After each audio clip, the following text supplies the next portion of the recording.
Howdy, Coach. All right, first question will be Casey of the battalion.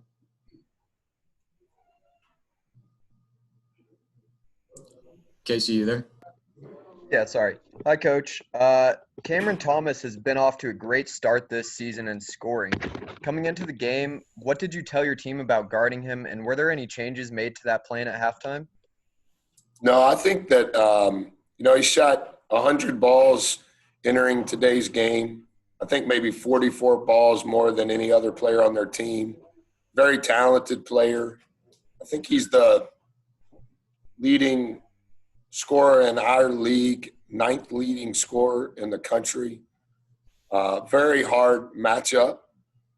Can score at all three levels. We spent an enormous amount of time not only on him, but their entire roster. They're a top 10 team, in my opinion, in the country in personnel, and 24 is a really effective scorer, as he was tonight. He was their leading scorer in the last game, obviously their leading scorer tonight. So, yeah, we were prepared. We were not caught off guard relative to his talent. Thanks, Coach. And any update on J.J. Chandler, why he wasn't there tonight? No, sir. All right, thank you.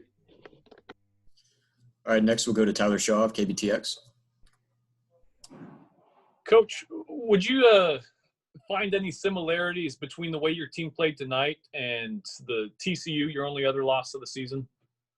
No, sir. I don't think that we had any response whatsoever in regards to our competitiveness against TCU. I thought tonight our competitiveness and the spirit in which we tried to operate was dramatically different, almost night and day, to be honest with you. I think the TCU game started out 10-8, and then from that point forward, I don't think that we tried very hard on either end. I think that we tried really hard tonight. We did not close down the last possession or two in going into each media timeout. We played every person. We subbed at every horn. Our consistency in training for a fight such as this has to improve so that the consistency comes to life in the figurative fight in a game like this. And that's what we've got to work on. Our fight was better tonight than it was against TCU. How we trained for this fight was not as consistent as it has to be in order to have a chance to play and win in a game such as this. Would you say then you need just simple adjustments in order to rebound and have a good game against Auburn? I think what I told our guys, Tyler, was we drove over here, so we'll probably be home about 4 this morning.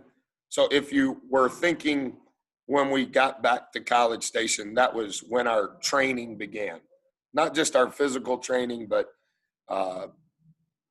our mental training. Not just our mental training, but our emotional training.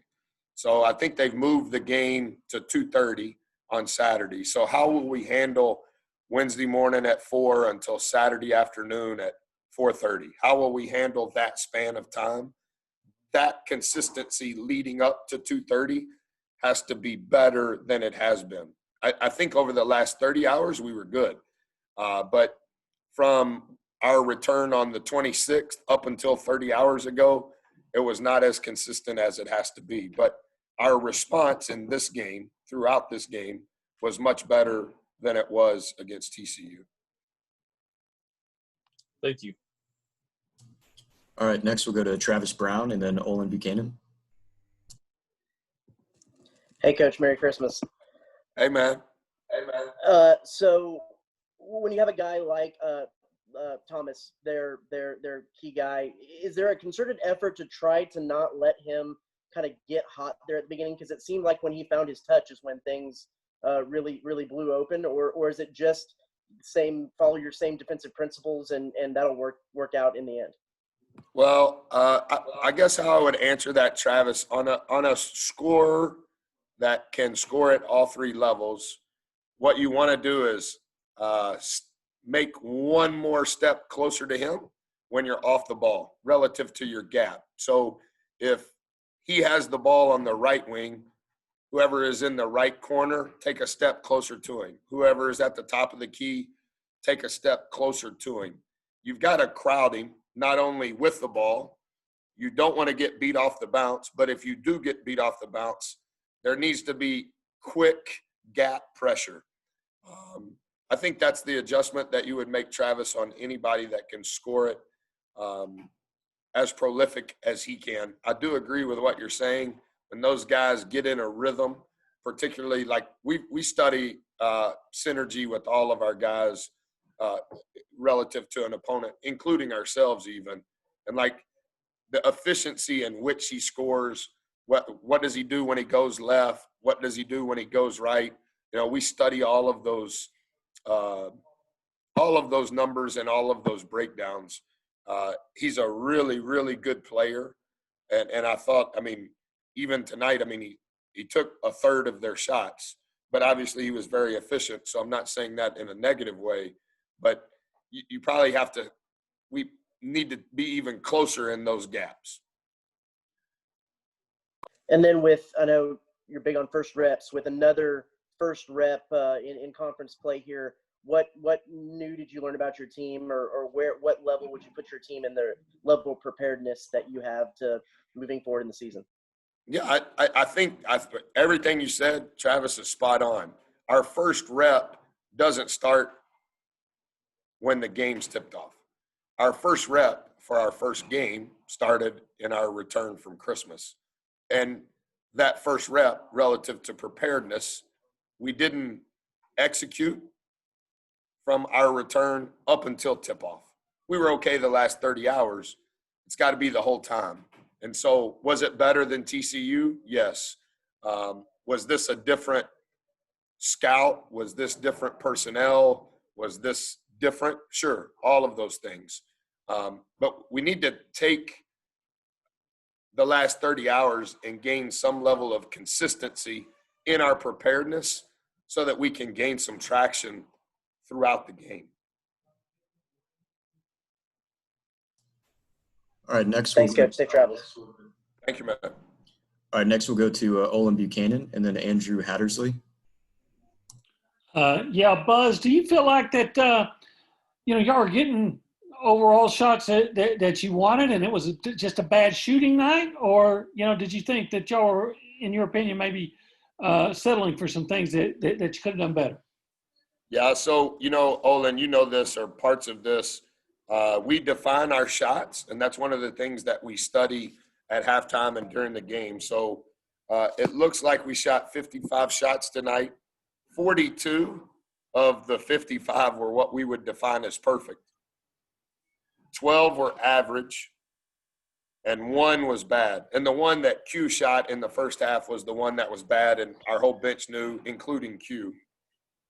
We made 1 out of 12 average shots for 22%. No, 8%. 8%. 22% was the amount of average shots we took. We shot 48% on perfect shots. Going into tonight's game, our perfect shot field goal percentage was in the high 60s. So, yes, we did not take bad shots. We did not make those shots. But a lot of that, in my opinion, Olin, is not necessarily because we just didn't make them. I think it was the athleticism. I think it was the force and the quickness and the length that LSU has relative to those shots. And we can't mimic that in how we practice. But relative to our shot selection, I did not have a problem with that. And is there something that you want? What's kind of the message that you're going to have to your team the next time you're talking with them? Yeah, pretty much not being sarcastic at all. Everything that I've said thus far are the things that I said to our team in postgame. How we train, figuratively train for a fight. There has to be some consistency to that. We have not had that thus far through 7 games, and we've got to find some traction in that consistency so that when the, quote, fight happens, we have been training relative to that fight. We've been too volatile in our game day routine. And we've got to find some consistency in that. And that's what I've been saying, but that's, as you guys know this, I mean, what I say to you is what I say to them is what I say to a recruit. I try to be as transparent as I can. I'm not saying that's the right way, but I'm not very good at politically correct, as you know. All right. Well, thank you very much, Coach. All right, next we'll go to Andrew Hattersley and then Mike Lucas. Yeah, hey, Coach. I know you've had a lot of success getting to the free throw line early this season. Tonight didn't seem like you were able to get there too much. Was there something LSU was doing, or why do you think you guys weren't able to get to the free throw line as much? Yeah, I think that a lot of things in my head right now, Andrew. I can't remember. I know we have made more than the opponent has attempted in non-conference. Tonight we made 7 at the lowest percentage we have shot this year, and they attempted 9. So relative to that mini game, we lost by 2. We didn't make the percentage we normally do, nor did we score as many points as we typically do. But I also think the game is shortened when you get to conference play. This was the lowest possession game that we had played thus far this season. Obviously, it was our lowest points per possession of the year, and that's a credit to their defense. But in a shortened game, you're not going to have as many opportunities to get to the bonus.